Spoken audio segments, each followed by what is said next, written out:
Hi and welcome to the Homeopathy Health Show. I'm Atiq Bhatti, a fourth generation homeopath with over 25 years of professional experience and practice in this field of healing.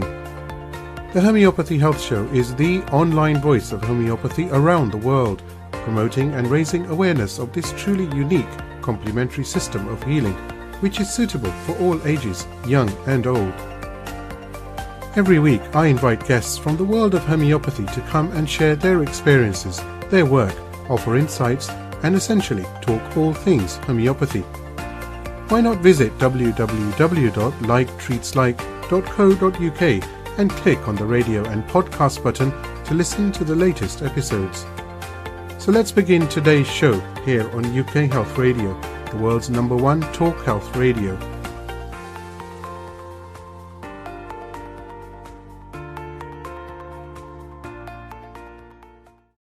Hi and welcome to another episode of the Homeopathy Health Show here on UK Health Radio. I'm Atiq Bhatti.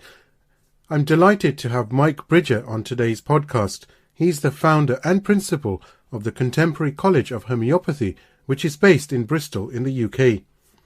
Mike is passionate about clear and accessible information in homeopathy. He wants students to leave the college able to successfully and effectively communicate to patients about their illness in a meaningful and easily understood way. Mike also finds time to teach at the Centre for Homeopathic Education, the CHE.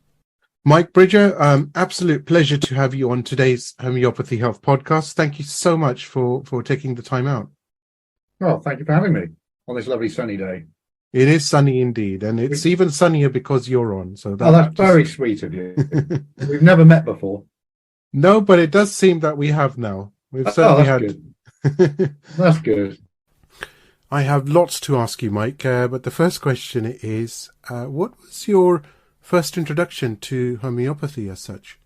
My first introduction to homeopathy was, there's an arts college near where I am now, actually, at Dartington College of Art. And I remember I was doing a writing course, playwriting. And I remember I lived in this little log cabin with a girlfriend, and this woman came up and started talking that she'd been for homeopathic treatment. And I said, "What's that?" And she said, "Well, you get a pill." I said, "What's in it?" She said, "I don't know, nothing." And I just thought this was the height of insanity. Absolutely insane. Nothing in it, or hardly anything. What for, she didn't know. And I just thought, this is great. Looking back, that was the first time I ever heard anybody mention anything about homeopathy. So that was sort of where it started. And I... As a shock. It started in a shock, didn't it? Could pay money for a pill with nothing in it. One pill. I couldn't believe it. Then years, you know, how we learn to regret our cynicism. Then I went into playwriting, became a playwright, was writing plays. A girlfriend at the time said, "Oh, there's this advert for a course in homeopathic medicine in Tiverton." I said, "What's that?" And she said, "It's treating people with sort of plants, and snake venoms," and I thought, wow, that's really interesting. That was my first, and I don't know why, sort of something clicked. And I just thought, I'd like to study where you study. So I was never particularly good at studying anything, really, up to that point, apart from theatre. And I got a book and read about sort of plants and so on. And I thought it was brilliant, utterly brilliant, really clicked. And then I decided to do an interview. It was a part-time course. I did an interview on, and I've got a book, lectures. Can you believe this? My first book, which is on philosophy by Ken. I mean, heavy going or what? Wow. But I remember reading this on a coach going up to Edinburgh, an overnight coach from Devon. And I couldn't believe the sense of it. It was just, it's like a lot of people were saying about homeopathy. It's like coming home. You suddenly feel it just sits with you. And that was it, really. After that, I went on to study in London and never looked back, really. That's a really amazing story, actually. Yeah, Really is, because it's just literally the way it started. yeah, From absolutely. shock to love, passion, and commitment, isn't Yeah. it? And I could have just joined the Navy, being an officer in the Royal Navy. Hmm. Just about missed it by the skin of my teeth. Thank God. Not only for me, but for the Royal Navy, I think probably. I'd be on a better pension, that's for sure. Oh boy. Yeah, you Do some good mentioned shit. theatre actually. Were you in theatre before? Yeah, that's where I started. I started studying theatre language, and then I just got into writing plays. And I suppose that's part of the thing. There's quite a link between medicine and playwriting and writing in general. I think it's to do with. I mean, I was 23, 22, 20, and I realised, sitting in a bedsit writing characters, and I don't know anything about anybody. I don't know anything about people really. And I suppose that was part of the attraction. Was when you become a homeopath, you're just listening to story after story. And it's like you're a cross between, a priest, a psychotherapist, a doctor, all sorts of things come into play. And wow, the privilege of it all was just to hear story after story and be paid to hear story after story and prescribe. It was just, and still is, pretty exciting. I love it. It is, isn't it? The best job in Yeah, the world. It yeah, really is. yeah, And the fact that the results are so evident and so fluid and so beautiful and so lasting, yeah, that's just like the icing on the cake. When a patient phones back or follow-up consultation and the results are there and yeah, they're relieved as well. And of course the practitioner himself or herself are relieved. yeah, yeah, for sure. Couldn't agree more. So your journey led you also to founding the Contemporary College itself. Yeah. Well, there was certainly in the UK, I don't know other countries, but in the UK, there was a sort of split. There was a lot of splits going on and about what homeopathy is. But I started my own college essentially, and I called it the Contemporary College, but essentially it was classical in the real meaning of the word, the real history, the Hahnemannian story Hmm. of what classical means. So it was lovely. It started off in a little place in Taunton. It grew and grew, it spread. We ran clinics and so on. It's like pretty much on the same format, apart from the differences I'm just talking about, as any other college. Hmm. It was very exciting to do. We actually set up the clinic in a medical centre in Taunton, which was great because I said to the GPs there that I was working with at the time, we can have this college and it'll be free to patients. So it's cheaper than the NHS because they won't even have to pay for prescriptions. So they were happy with that. So it was a nice sort of fusion of, if you like, allopathic, well, not allopathic, they were a nice bunch of doctors and homeopathy. So it was a great introduction to the outside world of homeopathy being seen as part of a medical centre. And how was that with the patients and students alike, actually? Well, I mean, they really liked it. It was, in a way, it didn't make that much difference. It was just purely, really location. But I suppose in the sense of actually homeopathy is now perceived to be part of the health system, was a good thing. I mean, we didn't make it part of that. That was the only thing it actually had. But I mean, at that time, it's amazing the difference now. I was working in 3 medical centres, as a homeopath. And that was really interesting. So things have changed a lot now. You very rarely would see that now. Were the doctors themselves savvy with homeopathy, or did they require you to explain it to them? And Yeah, they did really. I mean, I remember being really shocked because I remember a first meeting where, we all got together and I talked about homeopathy, and I thought there's going to be an argument of principle and philosophy. Except there wasn't an argument because, of course, really, they don't have one. There was no philosophy. There was no principle. I'm talking about cure or the law of cure and stuff. And it's like, I had no idea what I was talking about. Hmm. So it was a bit pointless, really, in some ways. One or two of them got it. We did some trials with Exeter University and into asthma and stuff like that, which was quite useful. But overall, no great shakes, really. So, Mike, what was it like in the early days then, as far as students and uptake and teachers, finding teachers, of course, or were you just teaching yourself? No, we had, in terms of teachers, there were plenty of teachers around. There were lots of colleges, lots more than there are now. There were lots of my colleagues and so on. I got in. I made sure it was reasonably eclectic and that it wasn't just the overall umbrella, if you like, the principles were mine, in that they were just homeopathic. There was no great shakes to that. But I did have different people coming with slightly different approaches. I mean, I had Dion Brett, who's very clinical, loves Burnett, so that was stuff I wasn't that au fait with, so I had him doing that. Tony Hurley, who taught at CHE and still does, a bit more onto sort of the myth and that kind of way of presenting remedies. So it was a variety. Yeah, it was a good variety. And as far as the students, how would you go about did you find a good influx, a steady stream? Yeah, at the beginning, pretty much. Yeah, you just used to put an advert in the paper then. I mean, it's yes, of now. course. Yeah, how different times are now. Totally, aren't they? An advert in the paper, a postcard on some library. Now, crikey, it's much more. And then you just have an open day and people would turn up. And that would be it. That would be your marketing. I mean, now it's the whole, which I know nothing about, is, Facebook or whatever it is, and using social media. I'm absolutely useless at that. But I've always thought that it's the quality of that will pull the students, really. The better the quality, the better the reputation. A bit like being a homeopath. You can do loads of marketing, but if you're not very good at homeopathy, you don't understand it well, you're not going to do terribly well. But if you get a patient better, that's where your marketing is, in getting someone better. The same with the college. Getting a student to go out and be able to practice with what you taught them. It spreads. That's so true. I think when I started 25 years ago, this is all I didn't advertise.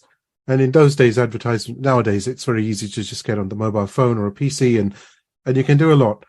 But yeah, it was all word of mouth, like I think predominantly with like all homeopaths. And in fact, Mike, it's interesting because when I started, somebody said to me, a friend of mine who's a homeopath in Yorkshire, he said to me, it's going to take you about 10 years before you're in your element or you actually know really what's going on. Yeah. And personally, that's so true. Yeah. It actually does take that. It's a commitment, isn't it? It's not just a journey. Homeopathy is a commitment. Yeah, for sure. Yeah, I think you're right. It's a bug, isn't it? You're just caught, really. Yes. I think it's also very healthy to say, people ask me, I say, no, it's a job, 9 to 5.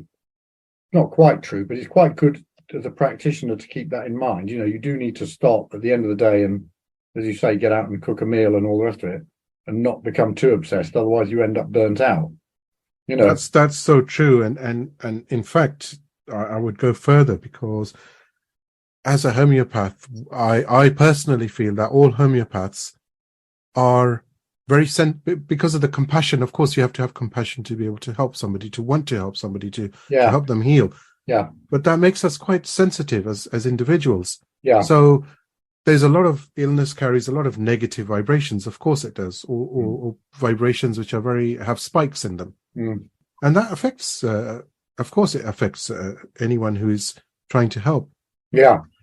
Yeah, I agree. I think there's a hell of a difference between, people often get it wrong, the overly, particularly when you start out, overly sort of sympathetic and I care for everybody and I love everybody and phone me anytime, day or night, all those boundaries broken. And what you see is you end up with homeopaths burnt out at the end, absolutely burning out. And so there's a hell of a difference between sympathy and empathy. Empathy is, not colluding with the patient about what's going on with them, because often that will happen too. It's like, they're completely understand. Up to a point, that's fine. But you've got to keep that objectivity and distance to be able to observe what's going on. What is going on here? What is the problem? Are they resentful? Are they indignant? Those kind of judgment calls are really important in homeopathy. And that's where we get unstuck if we're not careful. We start putting our own stuff onto the analysis of the patient. Absolutely. Now there's some good news on the horizon, isn't there? Because we were talking just before the podcast and you mentioned by the end of this year, there's going to be a postgraduate course that the Contemporary College is going to be offering to homeopaths. Yeah, I mean we've had it for years. It sort of went by the wayside a bit. It went to CHE. I got Marcus involved, Marcus Fernandez from CHE. He started to teach on it as well, the 3 principles. But it's sort of just slowed down and stopped. But we're going to resurrect it probably in December. And yeah, that's a lovely, a lovely course. Yeah, it's like a weekend a month, but it's really what you need to know, because a lot of people spend 3-4 years, so much stuff congested in their heads with all this material. It's like, what do you actually need? What do you need to practice? So really it's keeping it down to the foundation, the fundamentals of practice, basic philosophy, although it isn't basic, of course. It's through the eyes of people who've graduated and studied and are now practicing. It gives them a 3D interpretation of what they're doing, really clearly, really clear guidelines. Absolutely. Yeah. So it's a great course. We love teaching, actually. Wonderful. Yeah. UK Health Radio, the station that makes you feel good.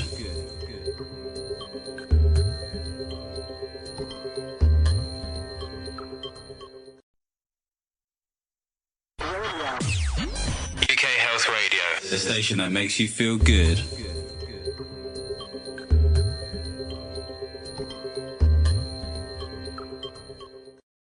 I was quite interested to know that you've taught, or you are teaching perhaps all over the world, the US, Iceland, Finland, Ireland. So how does, are you teaching in specific colleges, or do you have satellite offices as well, or training establishments? No, it's just when invited really at colleges and so on, or to run a webinar or seminars and things.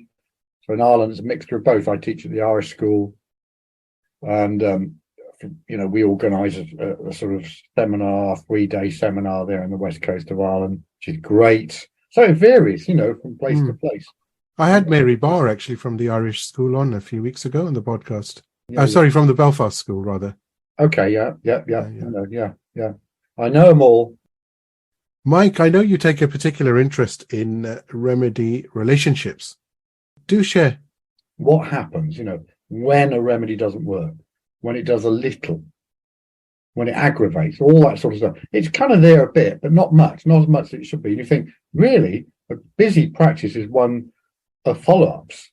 And it's not difficult to get a remedy that works first time, because it's probably the similimum, and therefore the patient's reasonably healthy, presents as carb really clearly. That's great. But more often than not, we're dealing with the movement of energy, which shifts from place to place. And that energy, when it shifts, is where does it shift to? A new remedy? Another remedy? Or does it need a repeat? Or is it miasm appearing? All those issues are the meat of what we do. So,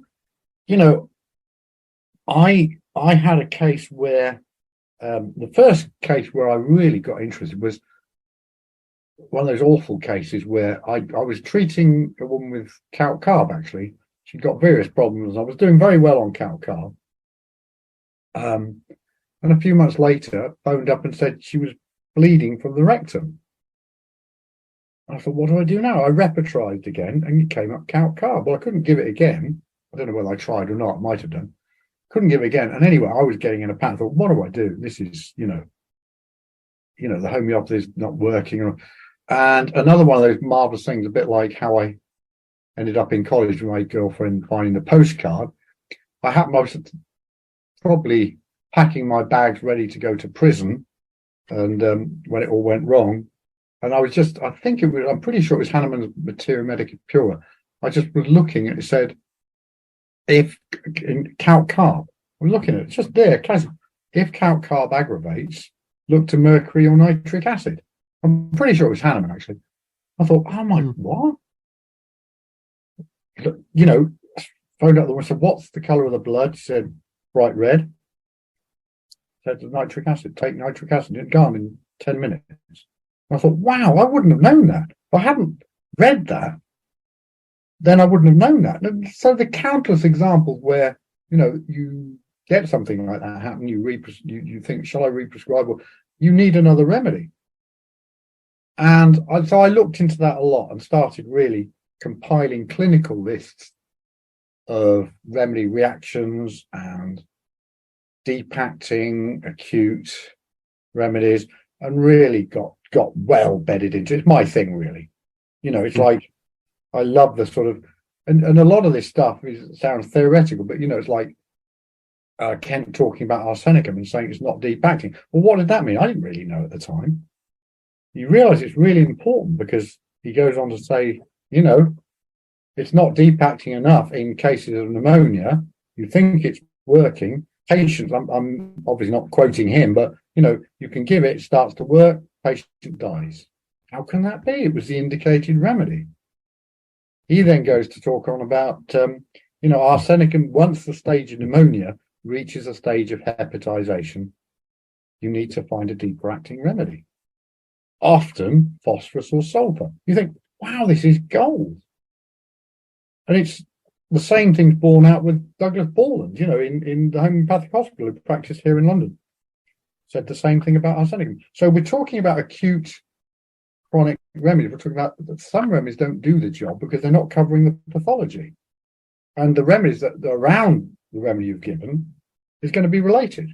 But the whole thing is utterly fascinating. Of course, that leads to follow-ups, how to deal with aggravations, when a remedy does nothing. There's a whole language there that's in bits and pieces in the books. It's like this remedy, carbo-veg, follows lycopodium well if it's not working. Actually, it's more than that. It's about this deep, acute, chronic. You can give a remedy, not doing enough. You don't know why, you repeat it, or people say we go higher or lower. Actually, it's probably the nature of the remedy, and it needs a related remedy, which is, let's say, deeper acting, or vice versa. So I think to me, it became the mainstay of how I practice, is looking at that clinical relationship with remedy. I'm not really bothered about plants, minerals, all that stuff. It can be true, but it can also, you can have exceptions to it. Does that make sense?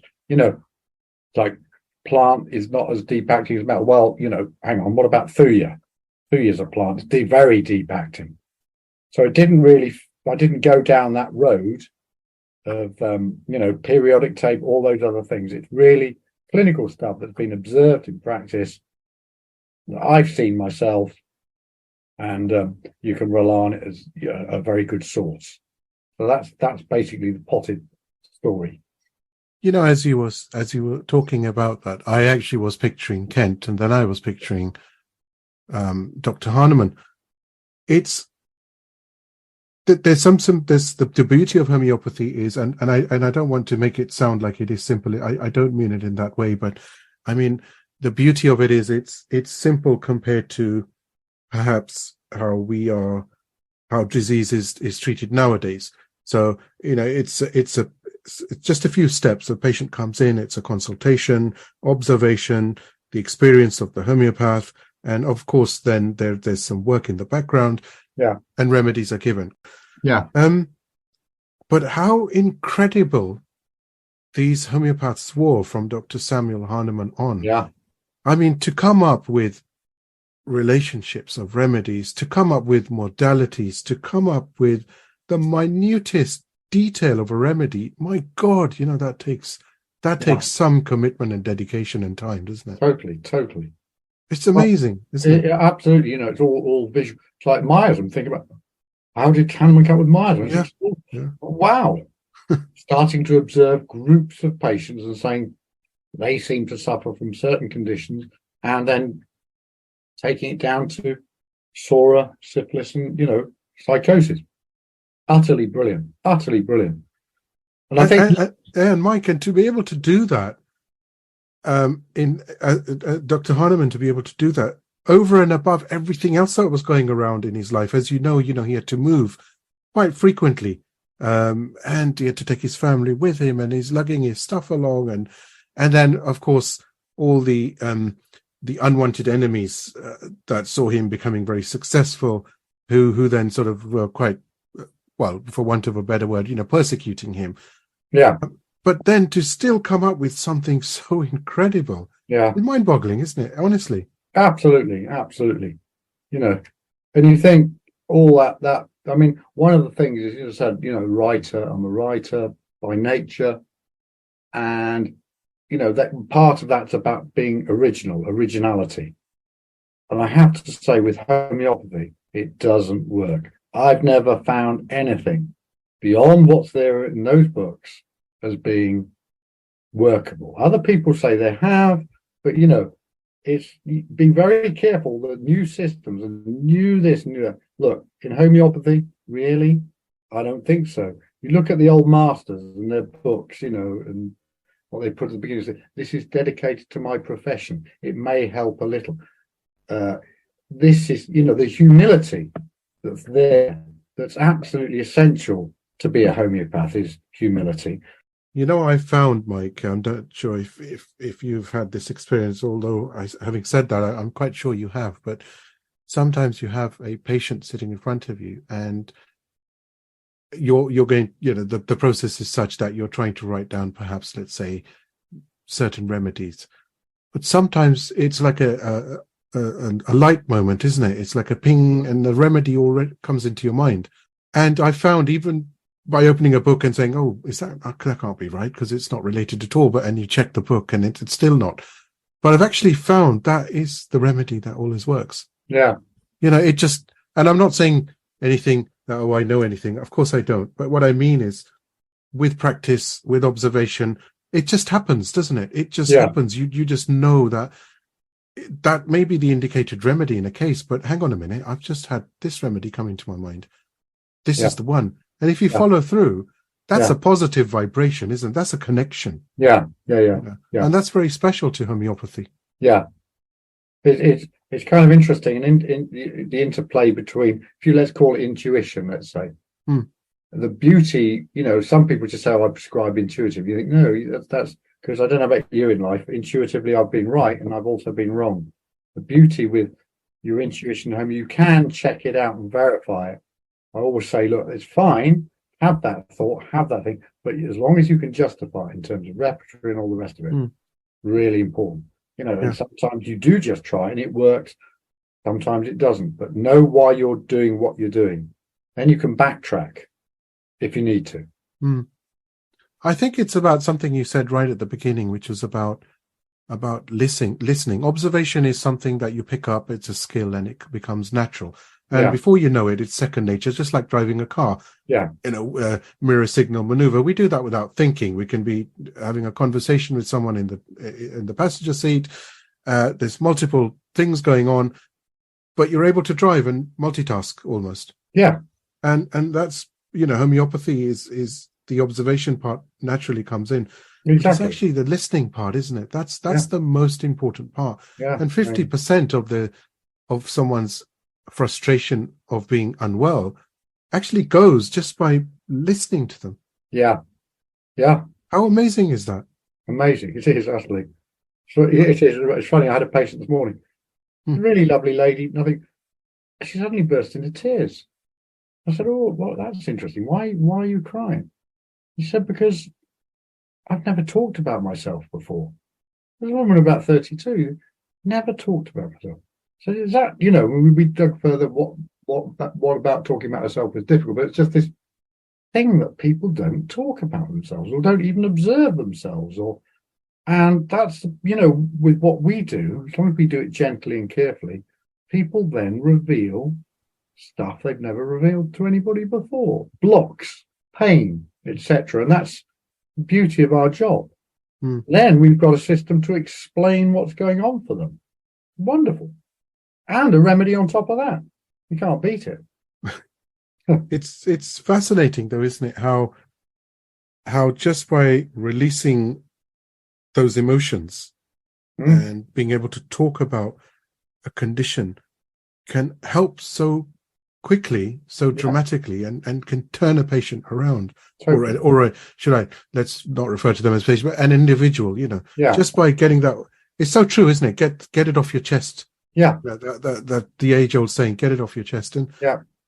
But when you actually think about and ponder over that, getting it off your chest and trying to link that to medicine, because you're saying, well, you're going to get better just by doing that. But it's so true, but you can't actually, it's not tangible. You can't touch it. You can't feel it. Yeah. It's just an emotion expression. Yeah. and all of a sudden, hey presto, you're much. Yeah. I'm not saying you're cured, of course not. But what I mean for the conversation is, you feel better. There's a release. Yeah, exactly. That's Exactly. just honestly, I think about these things a lot. I think, I don't know, it's my age now or what, but yeah, I'm just amazed that these little things can make such a huge impact. And in today's society, in today's world, people forget the simple things of walking barefoot on the grass to ground yourself. Yeah. As simple as that. We've forgotten everything. Everything has to be very complicated to Yeah. justify that it's right. Yeah. Isn't it? Yeah, absolutely. Now, you do practice, don't you, as a homeopath, as well as Yep. as well as being the principal of the Contemporary College. Yeah, So, I do. and you practice in Devon? Yeah, I mean, nowadays it's a lot on Zoom, isn't it? It's the old days of. I mean, I used to practice at Ainsworth Pharmacy in London, but that's closed as a pharmacy, as a clinic anyway. So I do miss that. I prefer to see people face to face, but during lockdown and all that, it wasn't really an opportunity. It worked, but it's not as good because there's a lot you can tell through the body language, all that stuff that you just don't see on Zoom. And I just enjoy the different way of relating as well in person. I mean, it's going to be old-fashioned soon talking like that, but as compared with seeing someone on TV screen, it is possible. But yeah, so everywhere really, wherever they are, Zoom, whatever, Skype. Yeah, I think it's just the way it's going. I speak to, as you know, so many homeopaths all over the world now, and they all say the same thing, that since not even Zoom, WhatsApp call, a video call, and it's so easy to communicate with patients. Yeah. Which is nice because it makes homeopathy very, very accessible, globally accessible. But there's always, of course, as you said, observation, and that when you sit in front of a camera, like you're sitting, like me, you're very conscious, and you can't tell my mannerisms. I can't tell yours. You don't know if I'm moving too much because I'm sitting still. Whereas when someone is physically in front of you, there's obviously movements. There's various micro expressions you can pick up, isn't there? Totally. Yeah. But is it busy? How's it going anyway? How's it going? Busy? What's that? Your practice? Yes, but it's fine. Yeah. I mean, I'm doing as much as I wanted. I used to be much busier, but I've slowed down, doing a bit more teaching and so on. So it's absolutely as I want it.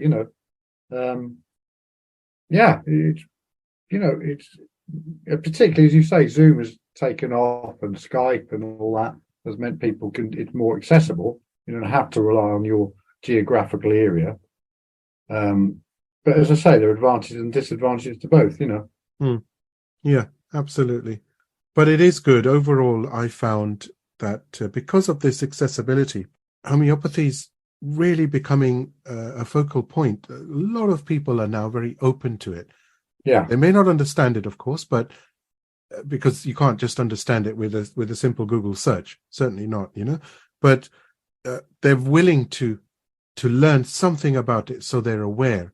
Yeah. And that's so good. We're living in a very positive time as far as homeopathy is concerned. Yeah, absolutely. Absolutely. Well, it's the same old thing, isn't that? When you look at what's treatable allopathically, it's amazing how much isn't, and people have just got fed up with like that woman this morning saying, gosh, I've never talked about myself before. Well, that's routine as a homeopathic consultant. What makes you tick?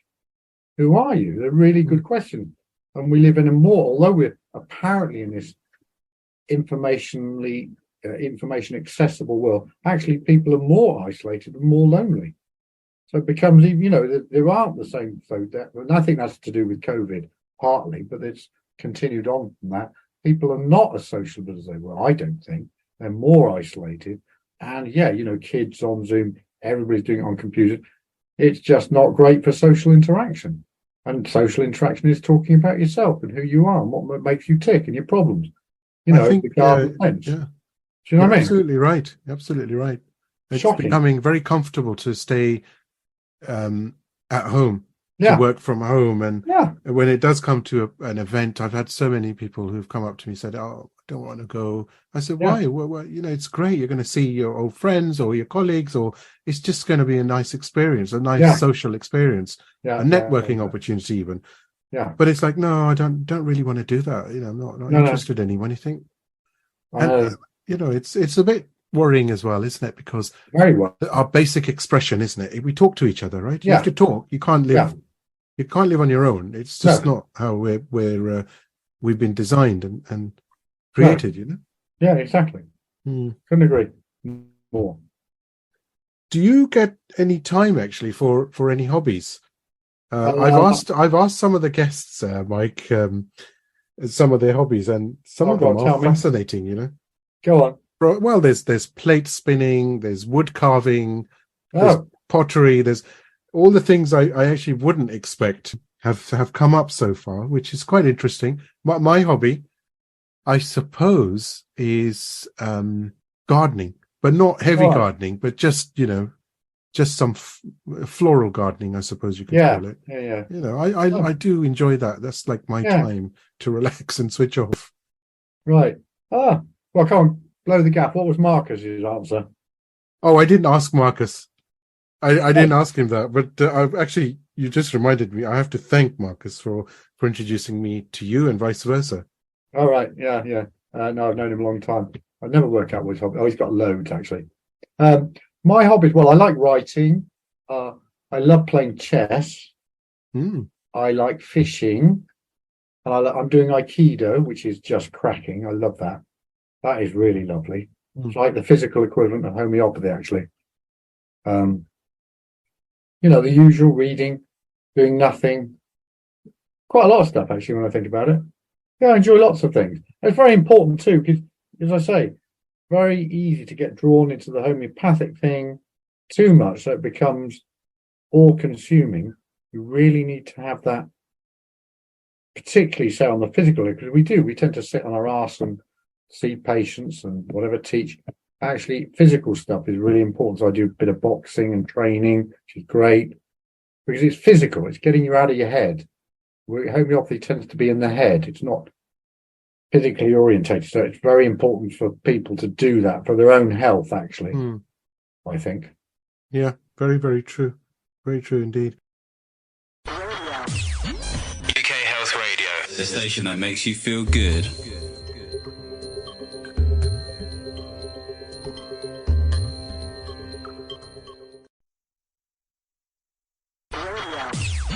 UK Health Radio, the station that makes you feel good.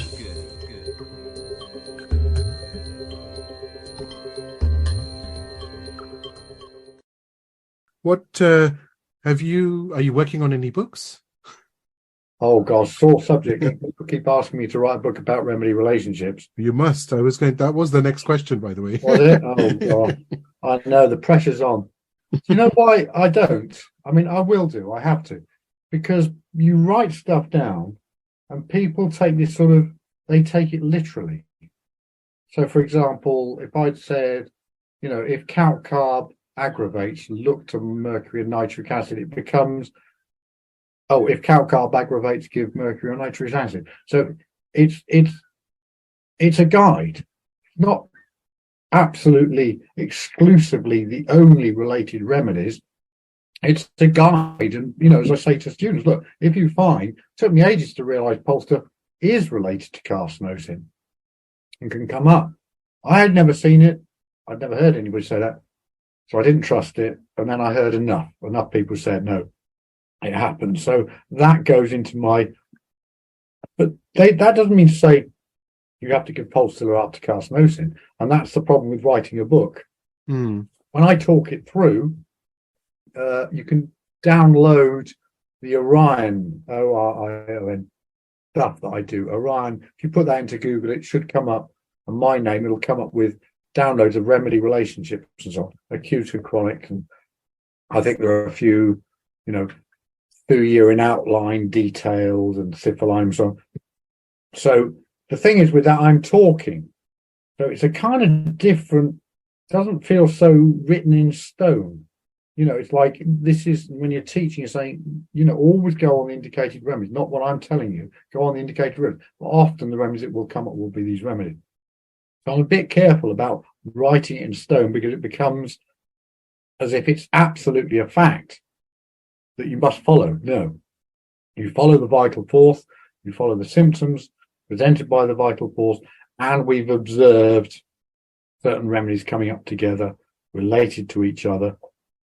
That's what counts. The first thing is what counts. What's the vital force doing? So that's why I haven't written the book, and I'm lazy. Okay, fair enough. I will be. But interesting. These are these lectures? These Orion lectures? Yeah, they're recordings of lectures I've done. Yeah, for the Orion course. Yeah,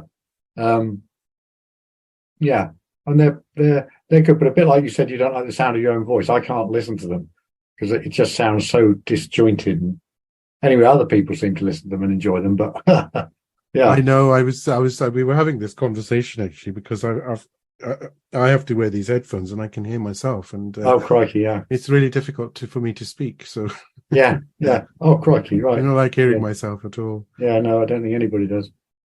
So tell me, your favorite remedies. Do you have any favorite remedies? Oh, and if you do, there's you can choose up to 3 only. Oh, really? The top 3. Otherwise, the list will be big. I know, like everyone. Well, it's also based on experience and the ones you remember. I mean, It has to be Hepar Sulph would be one. Interesting. Yeah, I'd have to have that up there. It's like your desert island. What would you take on your desert island? I love carcinosin. Amazing remedy, yeah. Oh, sensational. Amazing. Yeah. I'd be actually pushed for a third in that bracket. Trying to think. I mean, they're all great. I'd probably, if I had to choose, if you were talking about my own kit, I'd have to take sulfur, I think. Yeah.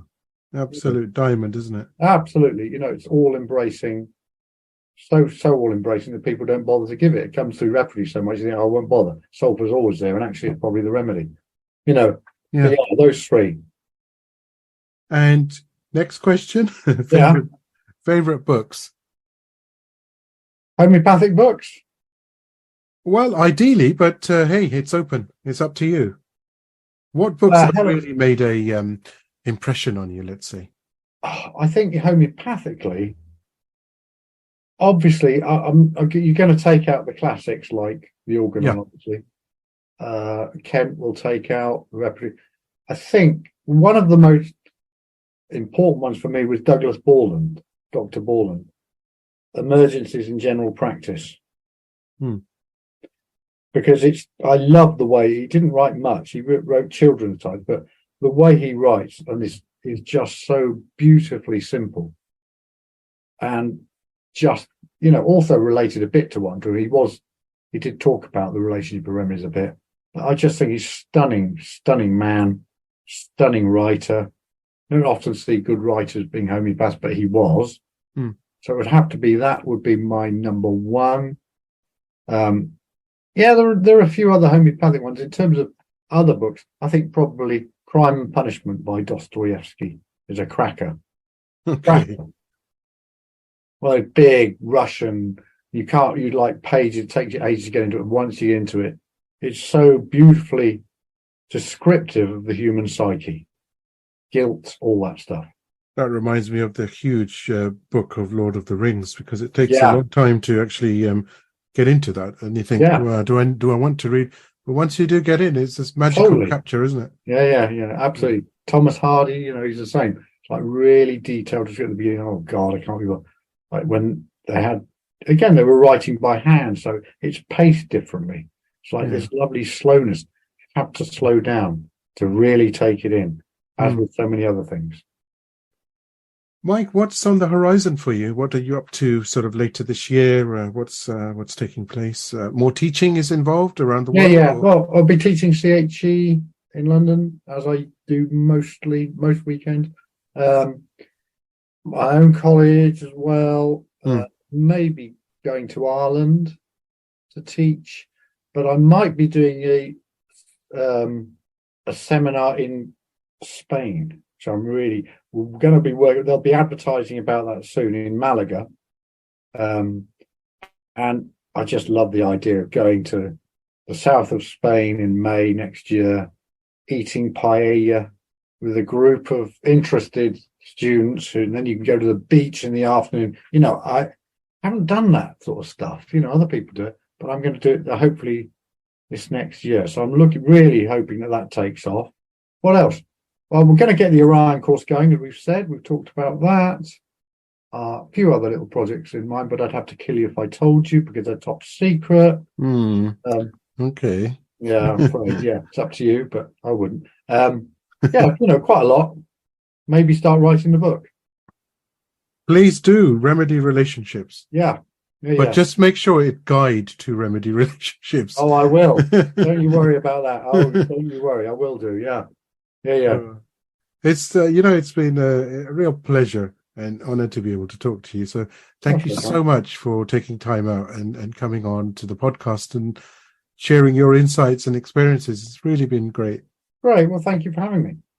Pleasure. Much. And I hope later this year, or certainly early next year, you'll come back and share some more. Sure. No problem. You get out there and enjoy the sunshine because it's beautiful here.